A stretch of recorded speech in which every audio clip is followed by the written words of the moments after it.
अब BA, BCom, BSc और MA, MCom करें विश्व की सबसे बड़ी यूनिवर्सिटी इग्नू से। सॉल्ड असाइनमेंट और गाइड बुक्स प्राप्त करें। संपर्क करें Mahakal computers, DAV college gate के सामने, सिवान।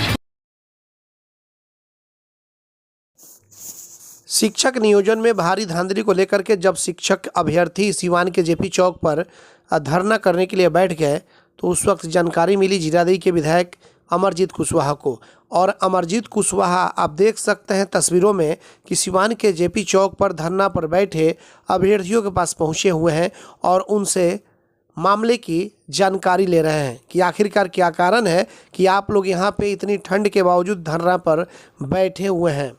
शिक्षक अभ्यर्थियों ने तमाम उन बातों को बताया कि इसमें भारी गड़बड़ी की गई है, पैसे की डिमांड की गई है और हम लोग का मेरिट है, लेकिन उसके बावजूद हम लोग की बहाली ना करके हम लोगों का नियोजन जो है वो रद्द कर दिया जा रहा है।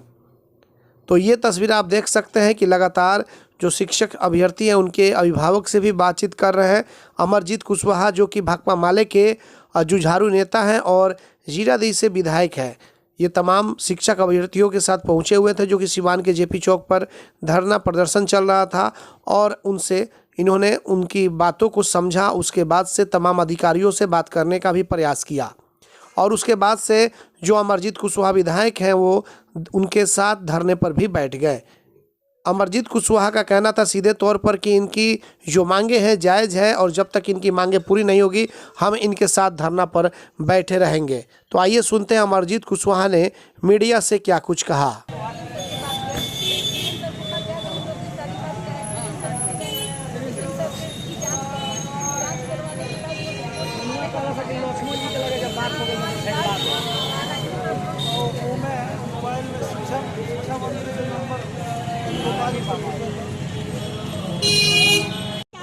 कोई भी गलती नहीं। विपिन सर ने जांच किया है, जांच रिपोर्ट में बिल्कुल एक हम लोग में आया है और उसके बाद भी सर उन्होंने भी कहा कि हम लोग सही हैं और ये लोग सारे पदाधिकारी लोग फंस रहे हैं, लेकिन फिर भी ये लोग हम लोग के साथ सर अन्याय हो रहा है, बहुत बड़ा अन्याय। हर परिवार का सारे लोग टेंशन में, सिर्फ हम ही लोग नहीं है सर, हम लोग के हर परिवार भी टेंशन में।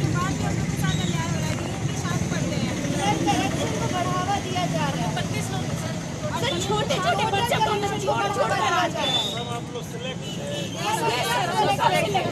सबको चैट पत्र जेन्युइन कैंडिडेट है, कोई भी गलत कैंडिडेट नहीं है।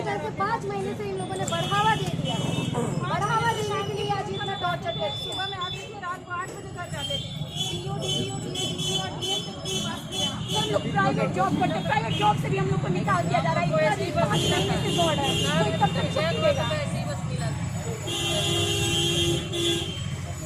सर हम लोग सब किसी को मिला था, सब यही मिला था।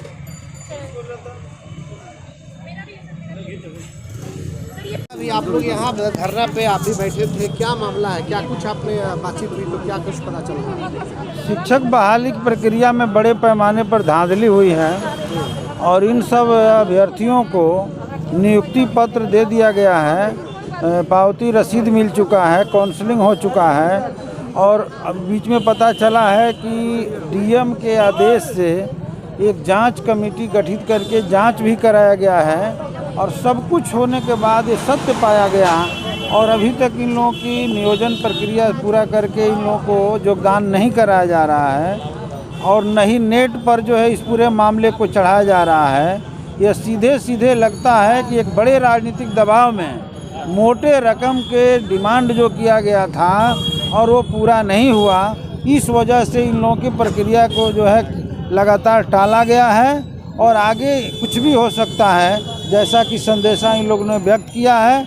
इसलिए हमको जो खबर मिली, पहले भी इन लोगों ने हमारे घर जाकर के मिला था और हम विधानसभा में भी सोचे थे कि इस मसले को उठाएंगे। ऐसे तो पूरे सिवान जिला के बहाली प्रक्रिया में बड़े पैमाने पर धांधली हुई है। प्रमुख वीडियो कई लोग मिल करके बड़े पैमाने पर रकम लिए हैं और जिनका पैसा लिए हैं उन्हीं को जो है बहाल किए हैं और नहीं मिला है वो लोगों को बार बार बुलाया गया है पैसा के लिए, नहीं दिए हैं तो उन लोगों को कैंसिल करने के दिशा में चीज़ें ले जाया जा रहा है।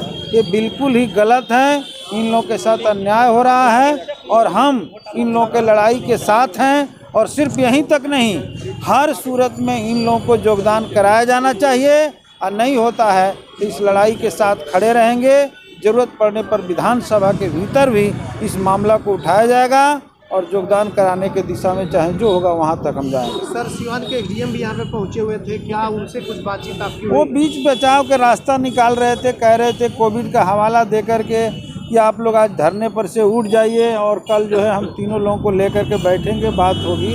ये बात बिल्कुल सही है, तो बात तो अभी भी हो सकती है। ये बच्चे रात भर यहाँ ठंडा में मरेंगे और वो लोग जा करके अपने कमरे में ऐश आराम करेंगे। तो इन लोगों का तो मांग बिल्कुल सही है कि अगर बात करना हो तो कौन कहाँ रहता है, सब तो सिवान में ही रहते हैं। सभी अधिकारी आवें, अभी वार्ता हो जाए, बातचीत हो जाए। अगर संवेदना है तो मैं कहना चाहता हूँ कि इसी समय बुला करके वार्ता होनी चाहिए। और नहीं तो इतना चिंता क्यों लगी हुई है? मरने के लिए तो ऐसे भी लोग मर रहे हैं, आगे भी मरेंगे रोड पर, कोई दिक्कत नहीं है। इस सरकार की, बिहार सरकार में नीतीश सरकार के अधिकारियों की संवेदना, सरकार की संवेदना यदि इतना मर गई है तो मरने के लिए तो हम सब लोग बाध्य ही हैं।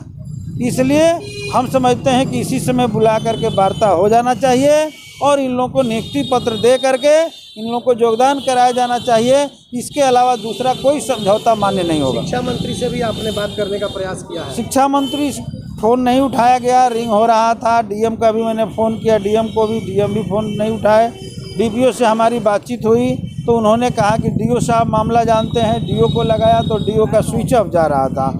इसलिए हम तमाम प्रयास किए, कहीं बात नहीं हो पा रही है। इन लोगों के आंदोलन के साथ हम हैं। अब वो लोग जाकर चैन से सोएं, उनके लिए अपना ऐश आराम की जिंदगी है। कि अफसरशाही बेलगाम हो गई है।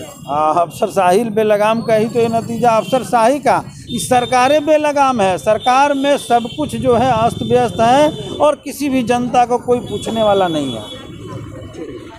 अगर आप चर्म रोग, गुप्त रोग या यौन रोग से परेशान हैं और बार बार डॉक्टर बदलने के बाद भी इस बीमारी से छुटकारा नहीं हो पा रहा है, तो समुचित व अस्थायी इलाज के लिए डॉक्टर सृष्टि सिन्हा से मिलिए, जो सिवान जिले की एकमात्र प्रसिद्ध महिला चर्म रोग, गुप्त रोग एवं यौन रोग चिकित्सक है। यहाँ आंखों के नीचे कालापन एवं सूजन, कुष्ठ रोग, बाल गिरना, सफेद दाग, पिंपल्स, दाग धब्बे, लेजर सेवा, अनचाहे बाल एवं तिल निकालने, गालों के गड्ढे भरना, छाल रोग एवं अन्य चर्म रोग, गुप्त रोग व यौन रोग का इलाज किया जाता है। हमारा पता है डॉक्टर ए.के. सिन्हा के समीप, फतेहपुर दुर्गा मंदिर, hospital road, Siwan. Mobile number है 8406890365।